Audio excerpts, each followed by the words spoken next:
I think it's safe to assume most everyone is aware of the fact that their kidneys produce urine. They do this by filtering toxins away from blood and excreting them into the urine. But your kidneys do so much more than that. They ensure that your body doesn't become too acidic or too basic, either of which could kill you.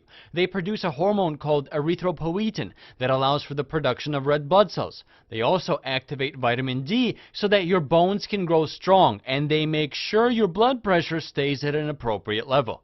This is precisely why monitoring kidney health through two critical values is very important in ensuring that you stay healthy and happy. When proteins are digested by your body, a substance called ammonia is generated. Ammonia then goes to the liver, where it is converted into urea, and this travels via the blood to the kidneys, where it is excreted out in the urine as a waste product. So, blood tests can determine the level of BUN, or blood urea nitrogen, in your body as an important indicator of liver and more so kidney health. The normal range of BUN found in the blood is approximately 8 milligrams per deciliter to 18 milligrams per deciliter. Every laboratory that measures these values may have slightly higher or lower ranges, but that's something I don't want you to concern yourself with right now. Instead, I'd like to get you to understand what abnormally elevated or decreased levels of BUN signal to a doctor. I recently told you that urea is made in the liver. The liver is like a factory that produces a product, urea. In order for a factory to produce something, you'll agree with me, it needs healthy workers and raw material with which to produce their goods. If the liver is our factory, but the liver cells, the factory workers, are sick, then production drops. Therefore, severe liver disease or liver failure causes BUN to be lower than normal. Furthermore, if there's malnutrition, then the liver has little raw material to convert into urea, thereby also abnormally decreasing the levels of BUN. On the other hand, higher than normal BUN levels are a big indicator of the fact that something is impairing the excretion of adequate amounts of BUN. We already know urea is excreted in the kidneys, so it's no shocker that elevated levels of BUN point to this. However, the cause of impaired excretion doesn't always have to be the kidney's direct fault. For instance, congestive heart failure impairs proper blood volume delivery to the kidneys. The kidneys then think that the body has a low blood volume, which may not necessarily be true. In order to make up for this effective or in effect blood volume depletion as a result of heart failure, the kidneys reabsorb as much water back into circulation as possible. This, for reasons beyond this lesson, also causes more urea to be reabsorbed back into circulation as well, causing a rise in BUN. When the kidneys don't get enough blood delivered to them for filtration, we term this pre-renal failure. Pre-renal failure can occur as a result of any cause of low blood volume, aka hypovolemia, or it may occur due to effective volume depletion, causing improper perfusion of the kidneys in a normal volemic person in cases such as congestive heart failure.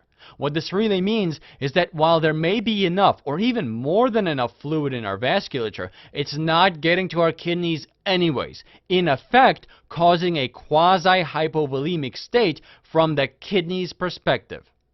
In either case, the problem in pre-renal failure is somewhere pre or before the kidneys are able to do their job, and the kidneys are many times happy and healthy, at least in the beginning. But when the kidneys are actually sick themselves, we term this intrinsic renal failure. In this case, the urea is unable to be filtered out of the blood properly because the kidneys are very sick, resulting in increased levels of urea in the blood.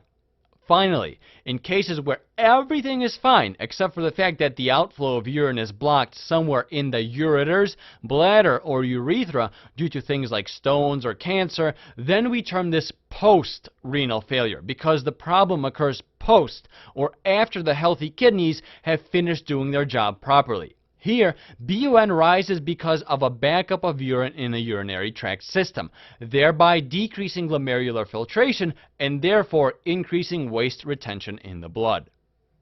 Let's boil all the three causes down to a quick example.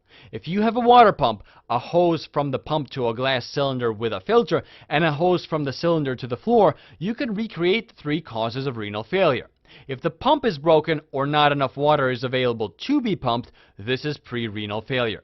If the filter in the glass cylinder is plugged up or broken, this is renal failure. If the hose coming out of the cylinder is twisted, kinked, squeezed, or plugged up, that's a post-renal cause of renal failure. Other than looking for BUN to help us diagnose kidney disease, we can also measure a substance in the blood that is called creatinine. Creatinine is a normal byproduct of muscle metabolism that is excreted by the kidneys, with normal serum values of about 0.6 to 1.2 milligrams per deciliter.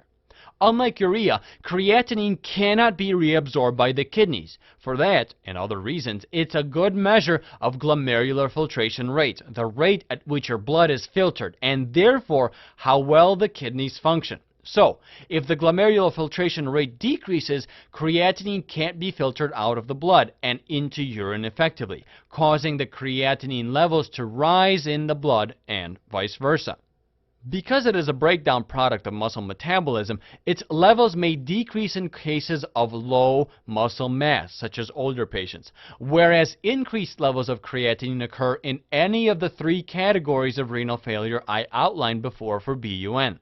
However, there is an important distinction I want to make. Using these two values together in a ratio format helps us better pinpoint whether the cause of renal failure is pre-renal, renal, or post-renal in nature. In cases of pre-renal failure, I mentioned before that urea will be reabsorbed by the kidneys, elevating it much more so in blood than creatinine, which cannot be reabsorbed. Therefore, the ratio of BUN to creatinine will be greater than 20:1. In intrinsic renal failure and post-renal failure, there is no reason for urea to be reabsorbed because there is no hypovolemia to force the kidneys to reabsorb sodium, water, and thereby urea even if they could. In intrinsic and post-renal failure, the problem isn't with blood volume, it's with the kidneys or beyond. Therefore, the levels of BUN in the blood won't be as elevated as per pre-renal failure.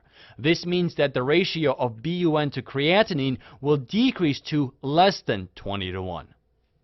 In any case, an elevation of creatinine and BUN is known as azotemia and should always be investigated as to its root cause. Again, azotemia is an elevation of creatinine and BUN, which can be pre-renal, renal, or post-renal in nature. BUN stands for blood urea nitrogen and is representative of the urea produced by the liver, whereas creatinine is a normal byproduct of muscle metabolism that is excreted by the kidneys. If the cause of renal failure is pre-renal due to something like hypovolemia or low blood volume, or effective low blood volume as a result of congestive heart failure, then the ratio of BUN to creatinine will be greater than 20:1. Otherwise, if the problem is renal or post-renal, it will be less than 20:1.